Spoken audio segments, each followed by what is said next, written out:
Olá pessoal, o meu nome é Gustavo Kunz e hoje eu resolvi fazer um vídeo a respeito do livro O que é Poder, do Byung-Chul Han. Ele é o autor que eu mais tenho lido recentemente. Ele é autor do livro A Sociedade do Cansaço, que é muito famoso. Ele é um autor que, no geral, lida sobre temas e problemas da contemporaneidade. Então esse livro aqui, O que é Poder, ele vai fugir um pouco dos temas usuais do Byung-Chul Han e a gente vai para uma parte realmente mais teórica, principalmente no capítulo Metafísica do Poder, que é o capítulo que eu vou discorrer sobre nesse vídeo. E ele é um livro muito mais denso comparado aos outros que eu li. Como, por exemplo, esses dois aqui, A Expulsão do Outro e A Crise da Narração, que são livros mais simples, mais fáceis de entender, mais palatáveis e até mais prazerosos de se ler. O meu objetivo com esse vídeo é só passar o meu entendimento sobre o capítulo Metafísica do Poder, porque eu acho que é muito importante no âmbito da filosofia política. Eu não sou nenhum especialista em filosofia, eu sou só um entusiasta e eu quero fazer esse vídeo justamente para deixar salvo, mas para postar também, para caso alguém queira ver, para caso alguém queira interagir, fazer uma troca de ideias. E é isso. O Byung-Chul Han, ele é um autor que geralmente no primeiro capítulo e principalmente nos primeiros parágrafos do livro, ele já vai dar uma ideia central do que ele vai passar pelo restante do livro. Então, com isso ele vai ter muita repetição de certas frases, certos termos, para reforçar essa ideia que geralmente já vai estar no primeiro parágrafo. Claro que um livro não é inteiramente repetitivo, mas ele geralmente retoma coisas que estão nos primeiros parágrafos, nos primeiros capítulos, para justamente também ficar mais fácil de entender, né, para reforçar uma ideia. Ele discorre sobre diversos autores nesse livro, O que é Poder. Ele é muito semelhante a Foucault, no que tange a analítica do poder, e ele resgata Hegel para explicar a metafísica do poder, que é justamente o que eu quero tratar hoje. A minha proposta, então, é explicar a metafísica do poder contida nesse livro. É um capítulo difícil de ser entendido, então o meu objetivo é traduzir ele de uma forma que fique mais palatável e entendível. Eu vou, antes também, ler a parte de trás do livro do Byung-Chul Han. Pelo que eu percebi lendo os livros dele, essa parte de trás aqui, ela resume muito bem mesmo o que é tratado no livro. Claro, em todo livro funciona assim, mas nos livros do Byung-Chul Han eu acho que é realmente muito bem exposto o que vai ser tratado. Então, para já dar uma ideia conceitual central do livro, eu vou ler essa parte de trás, já que a gente só vai tratar da metafísica, para entender melhor, já estando no assunto da metafísica. Então, normalmente se entende por poder a seguinte relação causal. O poder do ego é a causa que gera no outer, contra sua vontade, um determinado comportamento. Então, o que ele está dizendo? Que geralmente se entende como poder, no senso comum, usualmente falando, quando o ego, ou aqui, o Byung-Chul Han ele usa muitos conceitos de psicanálise, dá de ver muito isso nos livros dele. Então aqui, para simplificar melhor, para ficar mais simples até para mim de mostrar para vocês, o ego aqui seria o eu exercendo o poder no outer, que seria o outro. Então, o conceito, o senso comum a respeito do poder, seria o ego exercendo o poder no outer de forma coercitiva. Só que isso é algo que o Byung-Chul Han vai mostrar muito no livro, que não é só bem assim que funciona, não é só pela violência. Então ele continua. Ele é que faz o ego capaz de impor suas decisões sem precisar levar em consideração o outer. Com isso, a liberdade do outer é limitada pelo poder do ego. O outer sofre a vontade do ego como algo alheio a ele. Essa representação comum do poder não é justa à sua complexidade. Então o que ele está mostrando aqui? Que isso é só uma das formas de analisar o poder. E a gente vai ver no livro que essa é uma das formas mais pobres ainda de exercer e de se analisar o poder. O poder ele é muito mais complexo que isso. O acontecimento do poder não se esgota na tentativa de romper a resistência ou de forçar a obediência. O poder não deve adotar a forma de uma coerção. Que uma vontade oposta possa se formar e se deparar com o poderoso testemunho justamente a fraqueza do seu poder. Quanto mais poderoso for o poder, mais silencioso ele atuará. Essa é a grande chave para entender o poder aqui em Byung-Chul Han e sobre tudo que ele vai falar. Então, agora já no âmbito da metafísica do poder, Eu preparei um roteiro aqui, então é óbvio que eu vou lendo, né? Eu fiz as minhas anotações, eu não conseguiria falar tudo na hora. Até porque não é essa a proposta do vídeo. Eu quero fazer algo, não para viralizar, né? Mas só para expor aqui o que eu penso e o que eu li. Mas Han inicia o capítulo Metafísica do Poder, mostrando que ir para além de si é a característica fundamental do poder. Então, o poder seria a extensão do si no outer, a extensão do ego no outer. E isso vai se dar de várias formas. Como ele mostra desde o início do livro, o poder se revela na continuação do ego sobre o outer, podendo ocorrer de diferentes formas. A forma mais consistente de poder, segundo Han, ocorre quando o ego se estende no outer não de maneira coercitiva ou violenta, mas fazendo com que o outer tenha as mesmas vontades do ego e se reconheça nele. Então o ego está exercendo o poder sobre o outer, e mesmo assim o outer concorda com ele. Muitas vezes esse poder ele é invisível, o outer nem reconhece que está sob exerção do poder, mas o poder mais forte seria onde o outer, que é o subordinado ao poder, concorda com o ego, que é o poderoso. E muitas vezes essa concordância nem vem de maneira consciente, né? Às vezes ocorre no subconsciente. O poder ele se dá nessa relação dialética, onde o self do poderoso se estende até o outer. Isso aqui a gente vai ver muito na metafísica do poder. Essa extensão do si para o outro. Essa capacidade de interiorizar o outro em si. De não parar na negatividade do outro. E com negatividade aqui eu quero dizer mais a diferença do outro, do outer. Então o poder é um ir além de si no outro, continuar-se no outro, aumentando o espaço do poder e a capacidade de exercê-lo. Han aponta que Nietzsche demorou-se numa explicação de poder pobre de mediação. Em Nietzsche, poder é impor a sua própria forma, o que não está errado, isso continua sendo poder. Mas essa forma de poder, de imposição e coerção, ela é pobre de mediação e fraco, consequentemente, resultando na violência do ego para com o outer. Então esse poder ele é exercido de forma aguda, pela violência, pela imposição, pela coerção, pelo não pode ou pelo tem que, entendeu? Esse poder ele é muito explícito, só que ele é pobre de mediação. O outer não vai concordar com o ego, ele não vai concordar com a vontade do ego, é explicitamente violenta essa relação e por isso que ela é aguda, que ela vai acontecer de uma hora para outra e vai cessar. Ou claro, né, ela pode ir acontecendo, mas não vai ser um processo crônico e complexo. Vai ser um processo de violência, de instante. Então, agora, para ficar mais claro e para adentrar mais ainda na metafísica do poder, eu vou citar Hegel na página 101 do livro Que é Poder, que na verdade quem cita ele é o Byung-Chul Han, mas tem muito de Hegel aqui nessa metafísica do poder, e eu vou começar a ler aqui a página 101 e depois eu vou explicar ela passo a passo. Então, o poder é a capacidade de estar no outro em si mesmo, não é apenas próprio do ser humano. Hegel o elevou a um princípio da vida em geral. Ele diferencia os vivos dos mortos. O ser vivo opõe-se a uma natureza inorgânica, comportando-se como se estivesse em seu poder, e é a qual se assimila. O resultado desse processo não é como no processo químico um produto neutro no qual a autonomia de ambos os lados que se contrapuseram é suspendido. Mas o ser vivo se revela como abrangente sobre o seu outro que não pode resistir ao seu poder. O ser vivo une-se, desse modo, no outro apenas consigo mesmo. O poder do ser vivo se manifesta em não se perder no outro, em, ao contrário, abrangendo sobre seu outro, ocupá-lo consigo e, desse modo, se continuar em seu outro. A passagem ao outro configura-se como uma passagem a si. O organismo é, diz Hegel, uma união de si mesmo, consigo mesmo, em seu processo externo. Ou seja, em sua relação com o outro. Um ser vivo que não tem o poder de se unir no outro consigo, decairá nesse outro, ou seja, na tensão negativa que gera nele o outro que penetra o ser vivo. Bom, então o que a gente pode entender aqui sobre esse parágrafo da página 101? Ele começa falando que o poder é a capacidade de estar no outro em si mesmo. Isso eu já expliquei anteriormente, né? Essa é a tese central do livro. Essa continuação do outro, da imagem do si mesmo no outro, da sua vontade. O ser vivo opõe-se a uma natureza inorgânica, comportando-se como se estivesse em seu poder e a qual se assimila.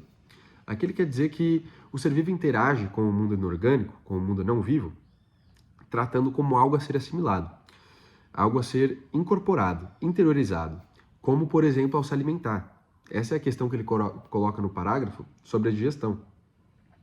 E daí ele faz um paralelo com a diferença entre um processo químico e o poder do ser vivo, em que num processo químico, de uma reação, de dois reagentes, eles vão se perder, a identidade deles se perde para se tornar um outro. A questão do poder é outra. A questão do poder é que quando você interioriza algo do mundo externo, o não vivo, você interioriza ele em si. Você faz com que ele constitua parte de si, de você. O ser vivo, ele assimilando algo externo a si, ele não vai perder a sua identidade, como ocorre no processo químico, mas ao contrário, ele vai fortalecer ela. Vai constituir mais sobre a identidade do ser vivo. E aí ele faz o paralelo com a digestão, né? Que quando você come algo, você está interiorizando isso e tornando parte de si. É algo bem básico, mas é legal para explicar essa parte. Então depois ele cita, unir-se no outro apenas consigo mesmo. Essa é a chave do poder vital. O ser vivo não desaparece no outro, mas transforma o outro em parte de si mesmo. Ele permanece si mesmo ao incorporar o outro. E é isso que o diferencia do que é morto, do que não tem essa capacidade. Porque o que é morto, que é não vivo, só tem capacidade de ser interiorizado, mas não de interiorizar. Aí ele dá o exemplo da digestão. E o ser vivo que não consegue isso, se um ser vivo não consegue transformar o outro em si, ele se perde, enfraquece e adoece. Ele se dissolve na alteridade, ao invés de afirmá-lo em si mesmo. Ele se perde nesse processo. Toda atividade do espírito consiste em trazer o que é externo para dentro de si, ou seja, interiorizar o mundo. A questão aqui em espírito, eu quero deixar claro que é o espírito de Hegel, o espírito da filosofia de Hegel, que eu não vou me ocupar aqui de explicar, até porque eu não explicaria bem, porque eu não sou especializado, eu não sou nenhum formado em filosofia, eu quero deixar isso claro também, eu só sou um entusiasta, eu estou fazendo esse vídeo de uma forma bem lúdica. Então, o espírito aqui eu só quero deixar claro que não é de uma forma religiosa, não é uma ligação com Deus, necessariamente, mas é o espírito da filosofia, da tese de Hegel. Então, toda atividade do espírito consiste em trazer o que é externo para dentro de si, ou seja, interiorizar o mundo. Essa interiorização transforma o que é estranho ou diferente em algo familiar e compreendido. Ao reconhecer algo, o espírito anula sua exterioridade, tornando parte do seu próprio conteúdo interno. Assim, o espírito permanece si mesmo diante do outro, pois não se perde nele, mas o incorpora. Por isso que Hegel compara essa dinâmica à digestão. Compreender uma forma inconsciente de digerir o mundo, de assimilar o externo e continuar sendo si mesmo. A visão pura do mundo, isolada, ela nos deixa fora de nós mesmos. A gente acaba sendo apenas espectador, mergulhados no mundo exterior, sem interioridade, sem liberdade. O espírito que apenas observa, ele está dissolvido nas coisas, sem distância reflexiva, sem o si mesmo. Já a representação é um estágio mais elevado. Quando representamos algo, tomamos posse da visão, transformamos o que vemos em nossa imagem interna. Ou seja, a gente ergue uma ponte entre o mundo e o nosso interior. Isso nos liberta, pois a representação é minha. Eu tenho a visão, não estou perdido nela. O poder do espírito, então, é essa capacidade de transformar o ser no ter. Não apenas existir diante das coisas, mas possuí-las internamente. Fazê-las parte da própria interioridade, ao dobrar o mundo em si. O espírito atravessa a sua diversidade sem se perder, mantendo a continuidade de si mesmo. Essa é a essência do poder. Não se deixar perder na efetivação múltipla. Essa é a questão. Aí seria o... Estamos chegando aí no cerne do poder. Aqui outro breve comentário. Em vez de permanecer na superfície das coisas, o espírito ele as comprime para dentro de si, expandindo a sua profundidade interior, expandindo o conteúdo do espírito. Assim, conhecer, lembrar, pensar, tudo isso são formas do espírito se seguir a si mesmo através do outro, tornando-se mais livre, pois a liberdade está em permanecer em si. Pensar é o ponto máximo dessa liberdade. Quando o ser humano pensa, ele não está mais fora de si, não está mais estrangeiro no mundo, mas recolhido em sua interioridade mais plena. Até mesmo a vontade, quando busca imprimir no mundo sua própria forma, é, nesse sentido, uma vontade de si, uma expressão do espírito que deseja ver-se no mundo. Por isso, a vontade de poder é, em última instância, uma vontade de permanecer si mesmo no outro. E aqui é a questão de ser repetitivo, né? Do Byung-Chul Han dá diferentes exemplos para explicar a mesma coisa. Que no cerne, o cerne do poder vai ser essa ideia de se continuar no outro. E isso se dá de diversas formas, que não é o que a gente vai tratar aqui, mas é tratado no livro. Aqui eu quero tratar realmente do cerne do poder. Então, para explicar melhor tudo que foi dito anteriormente, eu vou citar uma parte do livro. O poder é um fenômeno da interioridade e da subjetividade. Quem só precisasse se recordar, quem só permanecesse em seu interior ou em si mesmo, quem não tivesse exterioridade em geral, seria dotado de um poder absoluto, onde coincidem totalmente recordação e experiência. Não haveria impotência nem dor. Interioridade infinita significa liberdade e poder infinitos. O poder não surge simplesmente de uma organização externa, como um sistema inorgânico, por exemplo, como a gente tinha falado antes, dos não vivos e da questão de interiorizar eles. Mas ele requer subjetividade e interioridade. O que isso quer dizer? Ele requer um self consciente. Esse self não precisa ser uma pessoa, ele pode ser uma instituição, pode ser um partido, mas precisa ter essa ideia de self, do que deve ser seguido. Então, ele precisa de um self consciente que se quer a si mesmo, que tem uma direção interna. O que ele quer dizer com direção interna?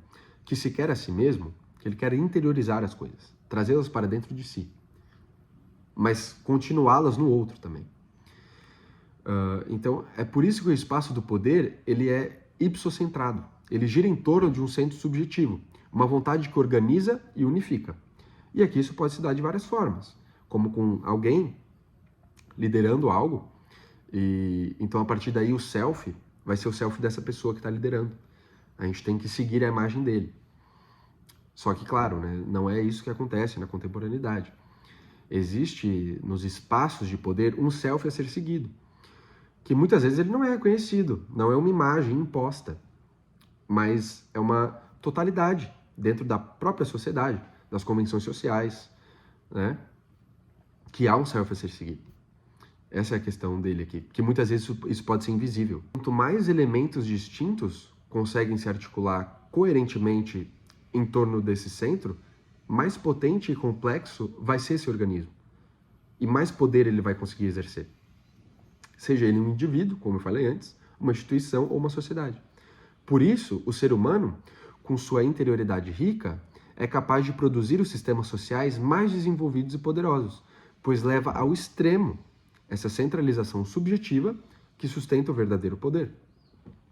Então, para exemplificar aqui, melhor o que eu acabei de falar, a gente tem a liderança como centro subjetivo. Um bom líder ele não é apenas uma autoridade formal, mas sim o centro de uma interioridade coletiva. Ele ou ela encarna uma vontade unificadora, um foco para onde convergem os desejos, valores e ações de um grupo. Isso é muito interessante, porque como a gente está falando da metafísica do poder, muitas vezes esse processo ele não vai se dar de forma consciente.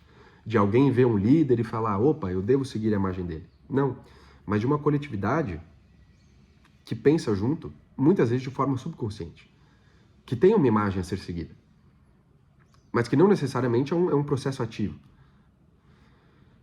Assim como o self, em Hegel, organiza as experiências ao redor de si, o líder organiza a diversidade do grupo em torno de uma direção comum, tornando possível a ação coesa. Aqui também a gente tem política como gestão da interioridade coletiva. Na política, o poder verdadeiro não está só nas leis ou instituições, mas na capacidade de mobilizar subjetividades, ou seja, de inspirar, representar, incorporar desejos comuns, como um partido, por exemplo, ou um governo poderoso, um partido poderoso. Ele funciona como um organismo, como um centro subjetivo claro.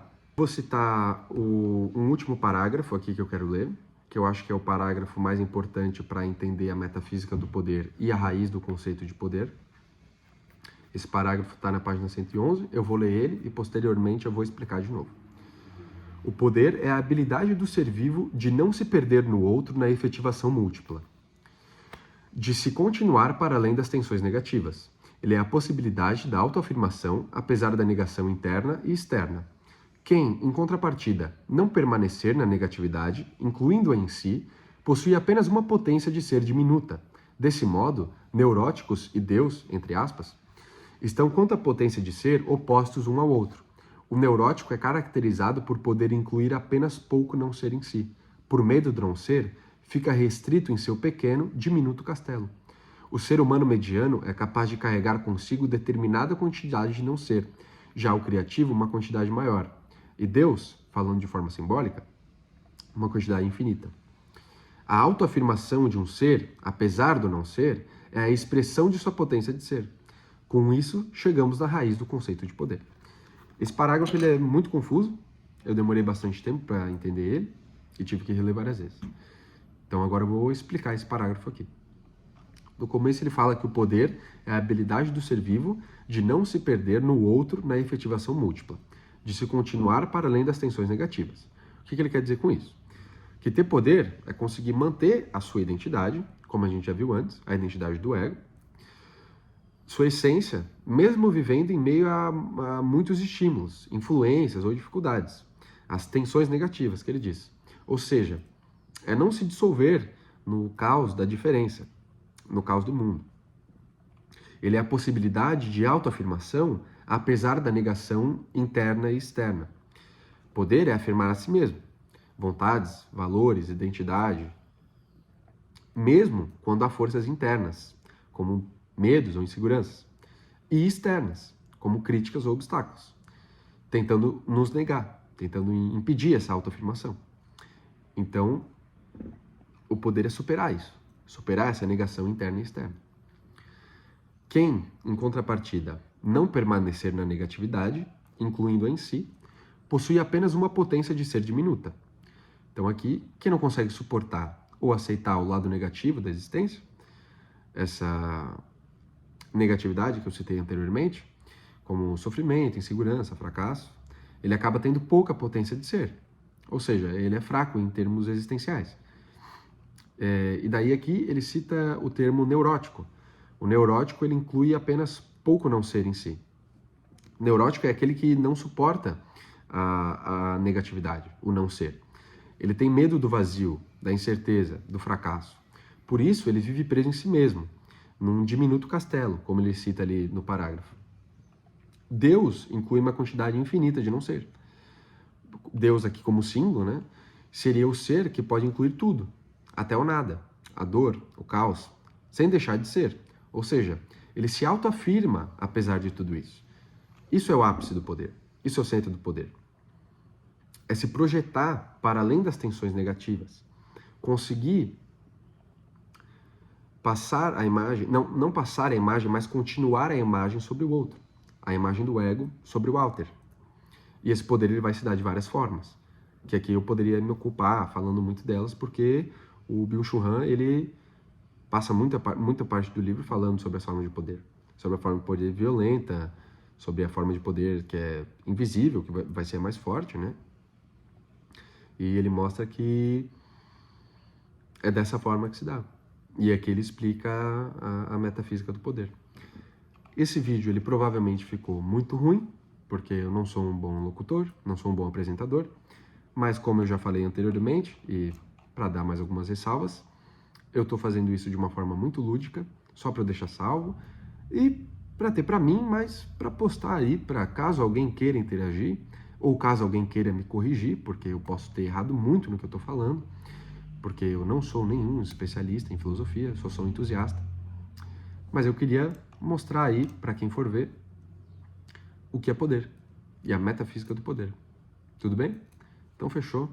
Valeu, obrigado para quem assistiu até aqui. Eu duvido que alguém tenha assistido até aqui, mas é isso aí.